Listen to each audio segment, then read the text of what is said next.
اس سلسلے میں IIC کے سلسلے میں ان کی جو خدمات ہیں جتنی بھی ہیں جیسی بھی ہیں وہ بہت ہی قابل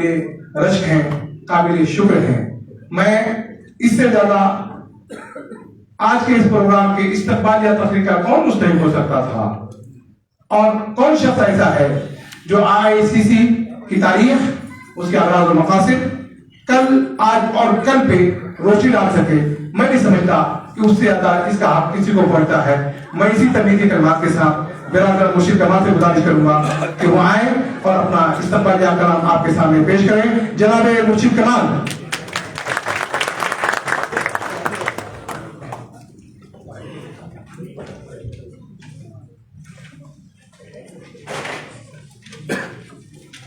آج کی اس تقریب کے مہمان خصوصی عزت مآب جناب سلمان خورشید صاحب، صدر انڈیا اسلامک کلچر سینٹر، مہمان اعزازی جناب اختر ایمان صاحب، ممبر بہار قانون ساز اسمبلی، محترم ہم سب کے سرپرست محترم جناب ندیم ترین صاحب، ہندوستان سے اس پروگرام میں شرکت کے لیے تشریف لائے ہمارے مہمان ڈاکٹر نجیب اختر صاحب، بانی چیئرمین فخر الدین علی عمر ٹیچرس ٹریننگ کالج دربھنگا، جناب عادل حسن صاحب، جناب تنویر صاحب، انڈیا اسلامک کلچر سینٹر کے معزز ممبران اور دیگر تنظیموں کے نمائندگان، خواتین و حضرات۔ آج کی یہ تقریب دراصل انڈیا اسلامک کلچر سینٹر کے الیکشن کے فوراً بعد منعقد ہونی تھی، لیکن سلمان خورشید صاحب کی مختلف ریاستی الیکشن کی مصروفیات، خود میری شہر سے عدم موجودگی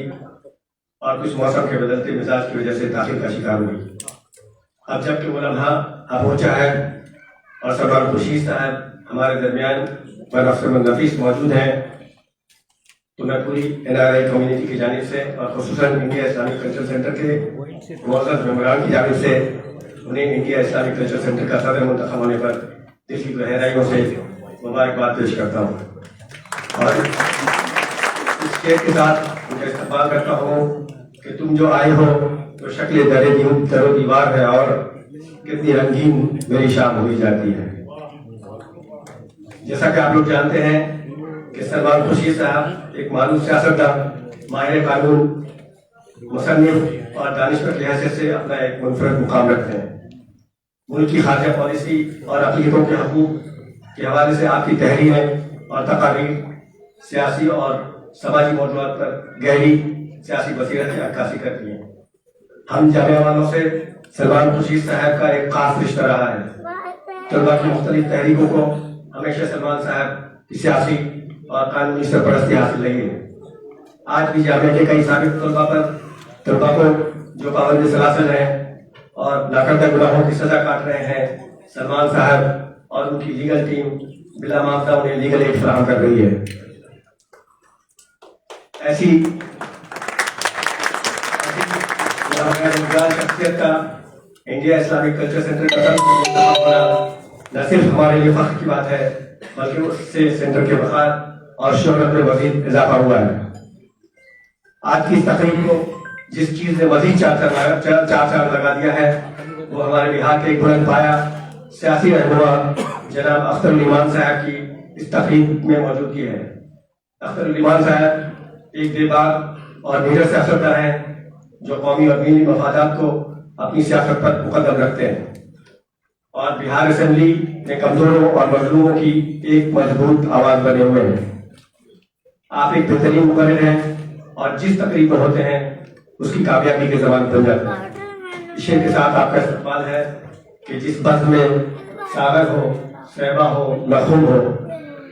زندوں کو تسلی ہے کہ اس بزم میں تم ہو۔ ہمیں اس بات کی مسرت ہے کہ ہمارے درمیان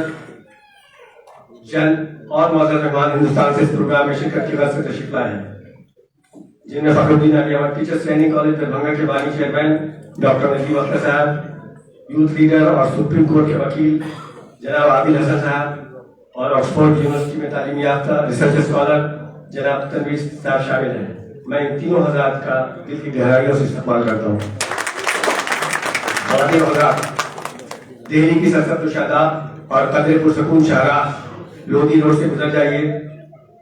تو ایسا ممکن ہی نہیں کہ آپ انڈیا اسلامک کلچر سینٹر کی شہرآفاق عبارت سے نظریں بچا کر گزر جائیں۔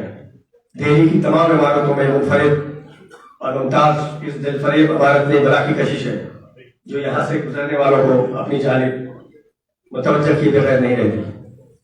لودھی گارڈن سے متصل زمین کا یہ حصہ جس کے مشرقی کنارے پر ہمایوں کا مقبرہ اور مغربی کنارے پر صفدرجنگ کا مقبرہ ہے، 14ویں اور 15ویں صدی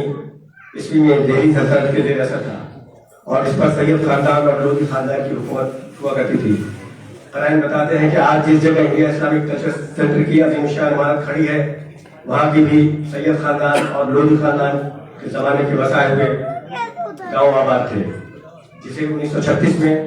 lady Wellington park Lodhi garden کے تعمیری منصوبے کی وجہ سے دوسری جگہ منتقل کرنا پڑا تھا۔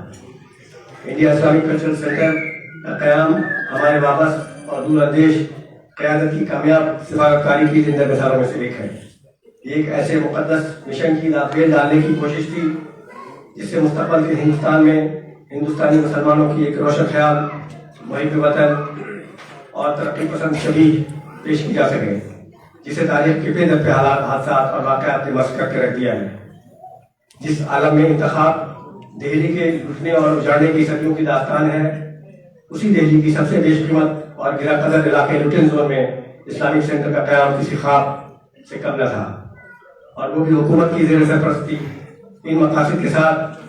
کہ مسلمان اس ادارے سے اسلام کے بارے میں پھیلی غلط فہمیوں کا ازالہ کر سکیں گے، اور یہ کہ یہ سینٹر پوری دنیا کو امن و آسائش اور پرامن بقائے باہم اور قومیت جہتی کا پیغام دے گا، جو روایتی طور پر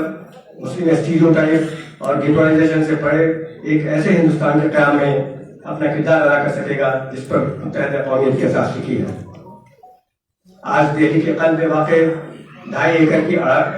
کی اراضی پر پہلی اسلامک سینٹر کی زیب اور پرشکور عمارت اسلامی فن تعمیر کا حسین شاہکار ہے۔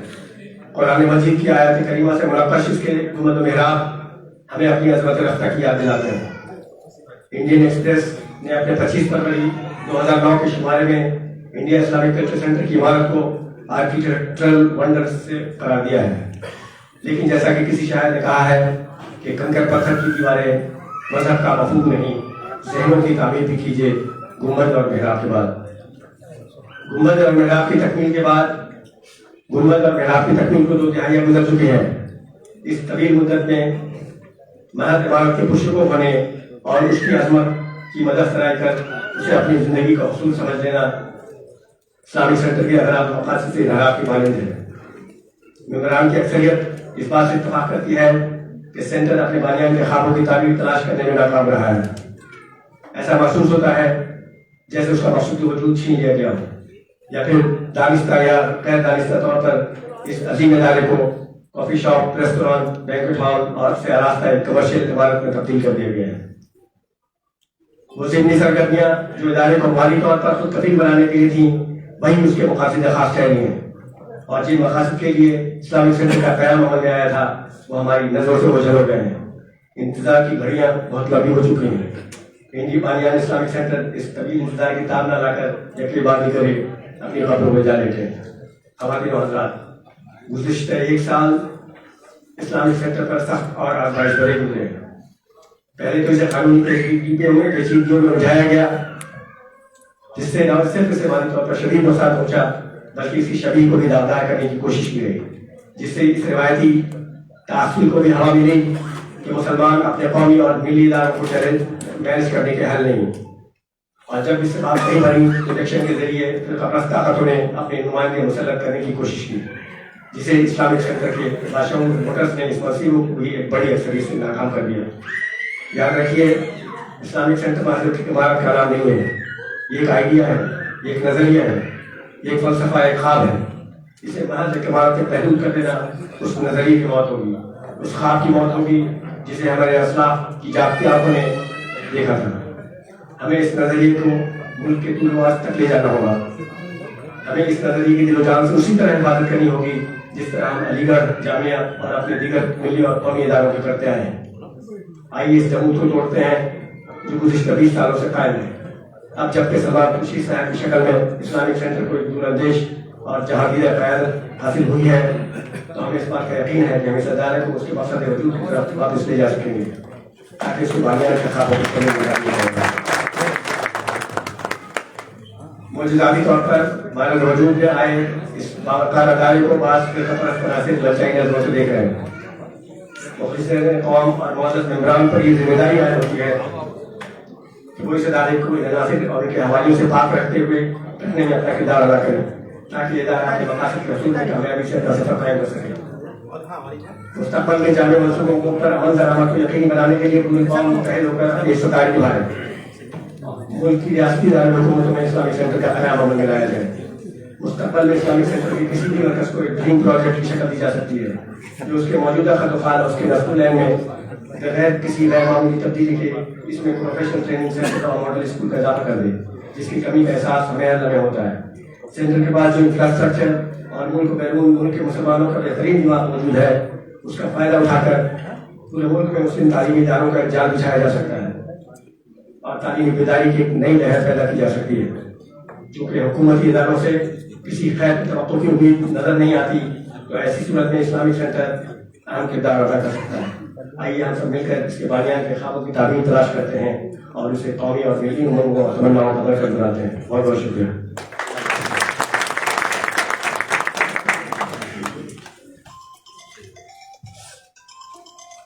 ابھی پروگرام کا یہ ابتدائی حصہ ہے